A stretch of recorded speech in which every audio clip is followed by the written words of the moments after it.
Do you ever think about the clean water we use? We use water every day. To cook, to drink, to bathe. We use water for almost everything. Currently, in the South American country of Venezuela, there is a water shortage. Venezuela is a mostly tropical country. Venezuela is about 352,144 square miles. It contains the Andes Mountains, many jungles, high plateaus, and Angel Falls. Angel Falls is the tallest waterfall in the world. It is located in the southeast portion of Venezuela. Venezuela also borders the Caribbean Sea to the north. Venezuela is currently facing many large protests. These protests are because of the government and the current president, Nicolas Maduro, who became president after Hugo Chavez died in 2012. Venezuela is a large oil drilling country. Venezuela has the highest export rates of oil. However, these rates are declining. Because of this decline, the GDP, the gross domestic product per capita, is also decreasing. The country is not making as much money. This has led to a high inflation price. The inflation rate is estimated to increase to 80% in 2015. Venezuela is having many shortages. There are shortages on necessary things such as food and water. Lines are long and prices are high for food in Venezuela. A drought in Venezuela beginning in 2014 led the government to ration water. They rationed water in Caracas, the capital of Venezuela. This is because the water reservoirs were running low. This ration could leave people without water for up to 3 days a week. In Venezuela, droughts are common during the dry season. Recharge rates are the time it takes for surface water to travel to a groundwater system. In Venezuela, this time is increasing. It has begun to take longer for water to get to the groundwater systems. Longer recharge rates can lead to water shortages in an area. Venezuela also has contamination issues. Contamination issues include sewage pollution in Valencia Lake. Another issue is oil leaks in the Maracaibo Lake. Oil drilling occurs in Maracaibo Lake, which has led to several oil leaks in the lake. These oil leaks damage the ecosystem. E. coli, an intestinal parasite, was found in well water tested from Venezuela. E. coli can cause health problems. Much of the water tested also contained pathogenic protozoa. Before we talk about fixing the water crisis, let's talk about water. Water is made up of 3 atoms, 1 oxygen and 2 hydrogen. The oxygen is slightly negatively charged, and the hydrogens are slightly positively charged. Because of the slightly negative and positive charges, water molecules are attracted to other water molecules. The positive hydrogen is attracted to the negative oxygen, and vice versa. They create hydrogen bonds between each other and form a polygonal structure. The attraction between the negative and the positive is called polarity. Water polarity creates properties of water, such as surface tension, adhesion, and cohesion.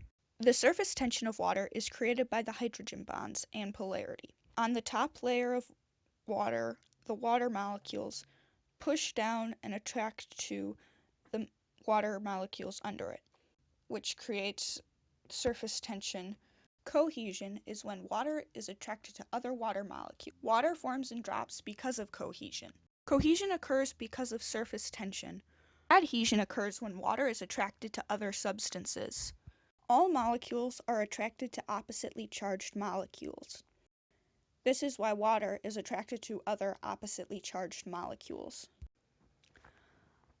Opposites attract is a motto that could be used to describe how water properties affect pollution.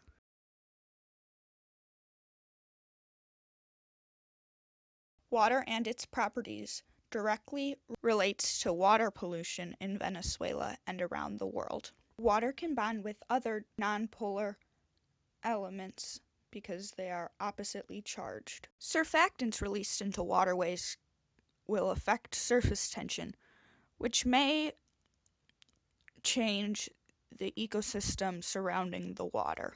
Clouds and precipitation also rely on surface tension along with cohesion. Too many surfactants may cause issues with the cloud formation and precipitation. Pollution that cannot be traced back to a direct source of dumping is non-point source pollution. Runoff is considered non-point source pollution. Pesticide runoff often includes nitrates and phosphates. Runoff of nitrates and phosphates is called nutrient pollution. Too many nutrients dumped into the water causes algae blooms and pollution. Algae blooms create a decrease in water quality, food resources for organisms in that habitat, and also humans in the area. Algae blooms also decrease the area of habitat and they decrease the oxygen. Nitrates in drinking water can lead to infants becoming ill or even dying. Nitrates can cause shortness of breath or, in babies, blue baby syndrome. Nitrates are harmful in drinking water even at low levels. While phosphate in small amounts is needed to regulate cell functions, excessive amounts of phosphate can cause phosphate toxicity. Excessive phosphate may cause heart problems and calcium deficiencies. Bacteria, protozoa, viruses, and any of these biological factors being consumed in water may be hazardous.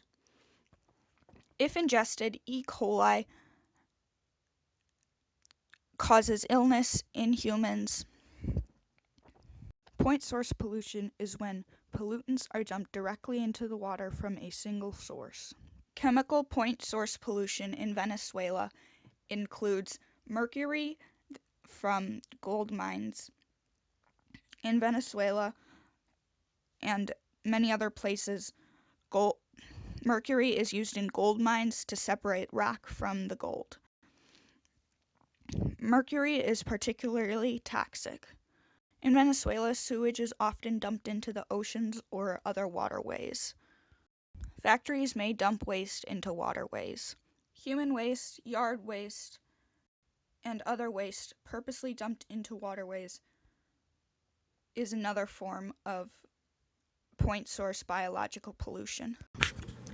In Venezuela, sewage is often directly dumped into waterways. Venezuela and bordering countries dump much of their sewage into the ocean. This causes ecological issues such as fish dying and the reef disappearing. Fish living in polluted oceans affects humans who eat seafood.